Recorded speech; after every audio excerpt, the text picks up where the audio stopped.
All right. Yeah. Then we had the Queen of the Ring final. Zelina Vega versus Doudrop. And this was to crown the first ever queen. And I actually thought Doudrop was going to win this match. I did too. I really did. I thought because they sacked Zelina Vega, then they brought her back, and effectively up until about a couple of weeks ago, she jobbed every match since she's been back. She finally gets through to the final, but she's going up against,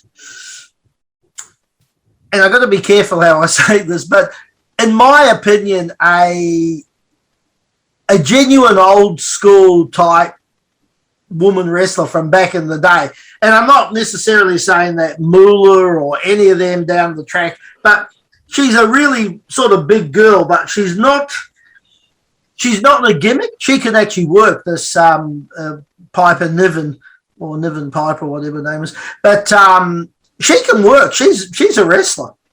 Oh, I agree. I like her. I actually like her. If she was a little bit younger, I'd try and match her up with Anthony. I think, they'll give you all. We'll go for that again, are we? All right. They could give you all the woman you can handle, Anthony the third. Oh, Jesus Christ. But you know what they say, warmth in the winter, shade in the summer? All that kind of thing. Jesus Christ. Anyways, get all serious now. But I this is another match I actually didn't rate very highly. I gave it a 4 out of 10. I didn't rate it at all. Didn't you? I just thought it was it almost like, well, and to your point a little bit earlier, Mike, when you said about, WWE trying to be politically correct, it was almost like, well, we've had 22 King of the Rings. We've never had a Queen of the Ring. So, look, we better now make sure because, the females, and this is nothing against the women wrestlers at all, but 2 interesting people to get to the final. Yeah. And then as I called it, a David and Goliath type match. You got a big girl and Doudrop, but as a genuine talent. I actually quite like her. And Vega's good. But then Vega to go over, I just, nah. All right. This is my take on the match, right? When I was watching this match, I said I've seen better local green girls do a match. Oh, we've had a bit of good by the mind. Yeah, that have had a green do a better match than that. Yeah. Right? The booking of that match with somebody so small that can't look over the top rope and somebody that is so big, right, it's never going to gel. The 2 styles are completely different. Yeah. Right? So the style from day one wasn't going to gel. Either you put her in there with put Varga in there with say a Bliss or someone like that, or a Banks, or you put Doudrop in with someone that's like like a Rhea Ripley or a good sized girl. The size of the 2 women were too different. So a lot of the spots that could have been used would not work with the styles they're going to use. So once again, this is fundamental booking issues, right? Not the girls, it's the booking of it, right? The styles clash, which makes it a bad match. Yeah. The finish looked unrealistic. Yeah, that Code Red powerbomb, a virtual, and I say this with the greatest of respect because I'm only 5'7" myself, but a virtual midget doing a Code Red powerbomb to a girl who's, what would she be? She'd be 250. She'd be 220. She'd have to be 220. She'd have to. I don't think she'd be 250, but I don't know her height. But dinner that night, but yeah, but I don't. But she'd be over that 100-kilo mark for sure. Oh, absolutely. She'd be that.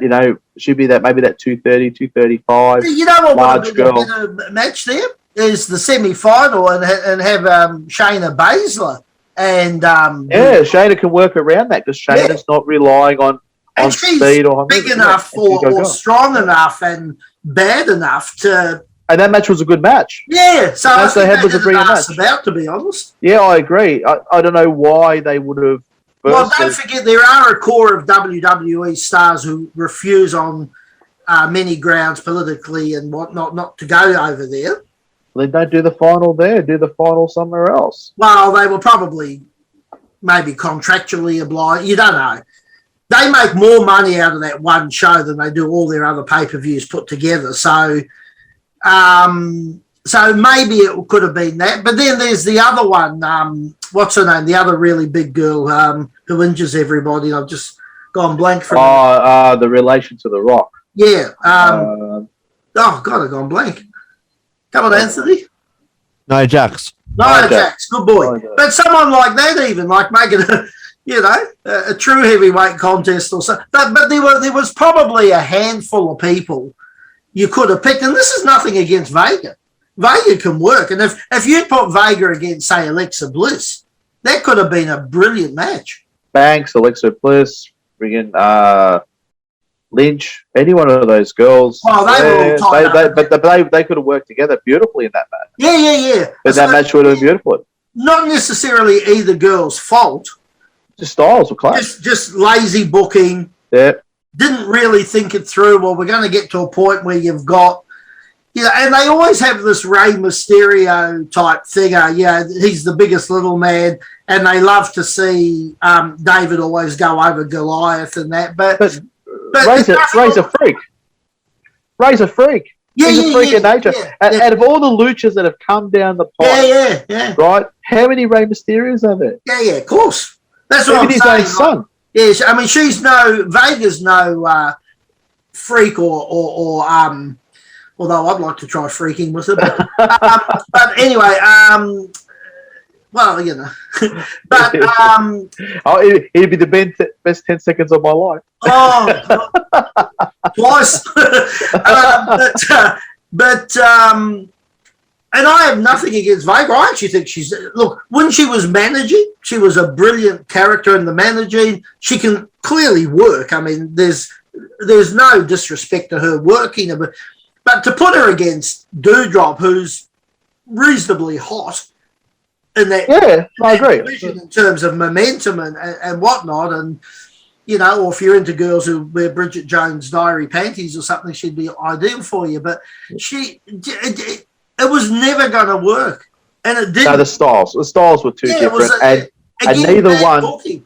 And it's it, and neither one can adapt their style to make the other one look good, right? So you see this commonly in indie shows. This is what I'm saying is that you see this commonly in indie shows where the concept of the idea of the match is right, but then the booking and the execution is bad. Yeah, and that's what's happened here is the booking and execution. Like I said, if you had somebody that was a little bit more of a high flyer than Vega, was a little bit more quicker off the ropes, and had more explosive energy, you have the immovable object versus the irresistible force to go back from Gorilla Monsoon days, right? And then it makes an interesting match because then you could, and also too, you've got Doudrop, which is face, which is the larger girl, and then you've got Vega, which is the heel, which is the smaller girl, right? If the face is larger, she can use her dominating size and work the face down, grind the face down, and stay on top. The other way around, it makes it very, very hard. The smaller girl then sometimes we need an agent. We need a manager. We need someone that can even up the odds. And then that makes it, the big girl, which is the face, is now being double teamed illegally when the ref is not looking. See, another one they should have maybe considered putting in there, and if you talk about, Queen of the Ring and the whole Queen moniker, Carmella, my word. She's the most beautiful woman in WWE. Could you imagine the mileage they could have got with the most beautiful Queen now in WWE? And she would have probably been a bit more of a legitimate opponent, just bigger, bit nastier, rule breaker. Could have loaded up that funny mask she's now starting to wear like Sheamus. You could. There's a lot you could have done. Again, maybe she didn't want to go. Who knows? But who knows what the story? But you could have stuck somebody with her to help her out. And the other thing about if you're going to really chase that rabbit down the warren with Vega and Carmella is they only wrestled a couple of weeks earlier, and Vega done it. They're mates. So what would, if you wanted to do it, is Carmella goes down there to be her backup and then stabs her in the back for revenge, and Doudrop gets the win. Yeah, something. Yeah. There's options there. There's swerves. There's swerves that you could have done. But the thing is that, once again, lazy booking from WWE. We'll just throw it in there. We'll throw it out there. The show's already sold. If they like it, they like it. They don't, they don't. Yeah, but they also, surely to goodness, they are big enough and smart enough as an organisation to realise this thing is going out all over the world. And, tomorrow does come, and tomorrow, literally, you've got another show because SmackDown's on as we speak. All right. But there's no penalties in what happens to them at the moment. But let's say that you and I run a show, right? Which we have done before, many times, right? So we're talking from experience. And we have a crappy show. That show is crap. Yeah. Right? Our numbers are affected the next show. Oh, absolutely. The show goes down. Yeah, of course. With Vince, it doesn't matter anymore. It's all on TV. It's all preset ratings. So he's getting paid regardless what happens. So now that urgency of having to put on the best show that I can put on that night is going out the window. I'll throw them at him. What's good is good. What isn't. Tough luck. I'll throw him another one next week. But surely to goodness, and I use this in my business life, like my normal life, and obviously we did in our wrestling life and stuff too. But surely to goodness, you want to put on the very, very best show every single time because it's your brand, it's your product, it's your identity. It's all of that, and you want people clamoring to see your next pay-per-view. You want people to come to the shows now that they can, especially in America, because they filled the stadiums again because of COVID and that. But I mean, isn't it? I mean, at some point, do you not end up having to pay the piper that, numbers are dropping off on TV, and numbers are dropping off in the arenas, and then once you lose them, like in retail, we used to always say, when you're doing marketing and advertising, trying to get people into your store with specials and whatever, it costs you 5 times more to get a new customer than retain the customer you got. So if it costs me $20 to keep Anthony as a customer, and it's going to cost me $100 to get you, surely to goodness, I don't want to lose Anthony and I want to keep Anthony, and I'm saving 80% of my money. All right. I agree with every word you've said, 100%. Right? Let's say you've opened up the little shop. It's a grocery shop, right? Yeah. And you've gone in every day to work, and you've got your market base, and you've grown this business now to have 10, 20, 30 grocery shops. You can't run 20 grocery shops anymore. So you put people in charge to run your grocery shops. Correct. Right? And then your vision of what the grocery shop was gets lost to the vision of other people. That's what's happened with WWE. Well, yes and no, because, again, it's aligned, but in one of my roles, I was the National Retail Sales and Operations Manager for 27 shops across 5 states. Yeah. So those 27 managers reported into myself. My job was to make sure that every one of the 27 was aligned to what we wanted to do, how we wanted to do it, and that they did it. That was my job. Now, let's say that... Going out with a catalogue, we would tell every shop we want this item placed here, that item placed there, that item placed there, because we've done a bit of research as to what. This is when we want it done. This is how we want it done, da-da-da-da-da. And and if it wasn't being done, you pulled them into line. It's the same sort of concept. And don't forget Vince, who is the final word on everything. I don't think that's a fact anymore. I think that's a myth. I don't know. I think at 80 or near on 80, it's a myth now. And I really do believe that he stood that far back from the business now that he's got other people running the business. I agree. 100%. If I'm watching this match and saying this thing, and we were talking about Vince in the 90s or the 80s or in the late 70s, he'd be saying the same thing we are. Well, I don't think he's as involved as people think he is. And I think the people that are running the organisation for him, as in the Nick Khans, are not using his original vision as what he considered to be wrestling. Okay, well, but he would be watching and he'd have his finger reasonably on the pulse. He doesn't see any of the shows, I reckon, anymore. Really? He didn't even know what was happening to NXT until he walked in there and saw what was going to happen, and Nick Khan said, let's change it. He didn't know what was happening. That's what I'm saying. I think he's too far. We know it said get in the back of the bus, Vince.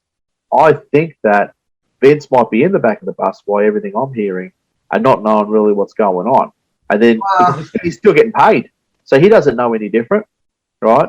He's got the stock market thing happening with the company. He's getting his shares off that.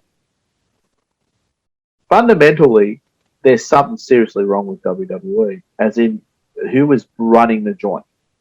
Well, that's probably going to be okay. To your point then, if that's true, and I've got no reason to doubt you, because the last time I did, you gave me a black eye. No. But I've got no reason to doubt you. And you're a bit more involved than I am in terms of what's going on today. But yeah, you're right. There is a massive, massive problem. If it's Laurinaitis and Dunn and this Khan, well, you know, they need to get on the same page. And if they are, then the page they're on is the wrong page.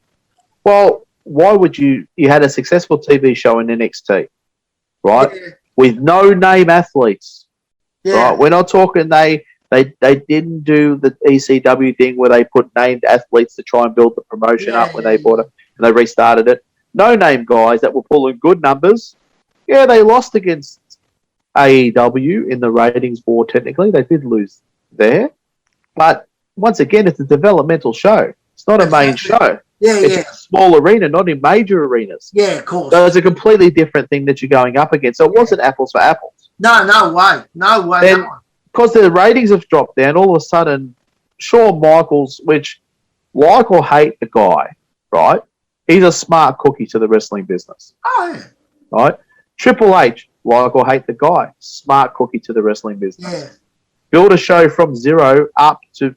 So why would you not say, okay, well, they built this show here to get to there. The other guy's your brother, your son-in-law. Yeah. Right? The other guy made you a lot of money when he was working for you. Yes. In Michaels. Maybe we should be letting them run things. He somehow they got demoted, both of them. Yeah. And I think that's what I'm saying is I don't think Vince is in targeting that ship anymore. I think driving that ship, or whatever that ship, right? He's I think it's got a lot to do with Nick Khan and whoever's running the management business side of things there, and then coming down to Laurinaitis, Dunn, and what's the other guy? Anthony.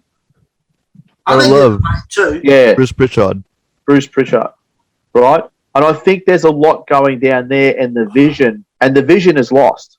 They've lost the vision of where the company is. So it's rudderless at this point. So tell me, Nick Khan, is he related to Tony Khan? No relation. No, he's a former Hollywood producer and manager. Okay.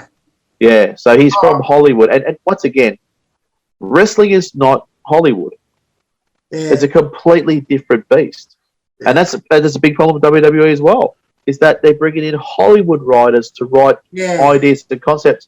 And it's not the same. That's where a lot of this is falling apart.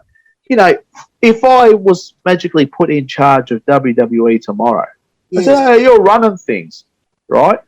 First thing I would do would pick a couple of old-timers that understood the wrestling business to come in there and start creating a booking committee and get things back on track for wrestling. Sports entertainment is not working. Now, WWE at its finest was Vince and Pat Patterson doing all the booking. That's exactly right. And they would sit those banana lounges at Vince's house by the pool, and they would literally do what Gene and I and used to do back in our heyday. And we would sit there and we would write the next 3 shows, or in their case, probably more. But you know what I mean? But for us, we were monthly promotions. But we would write the next 3-4 shows there and then. That's right. Like us around George's table. Plenty of time to get ready. Like us around George's table. Exactly. Well, Yeah, so when you start having writers writing stuff, and I think, people that don't understand the business, don't even know who the people are that are in the business, are writing. There's a lot of problems there, but we better get to the next match. We better, because we are going to get way over time, but just stay over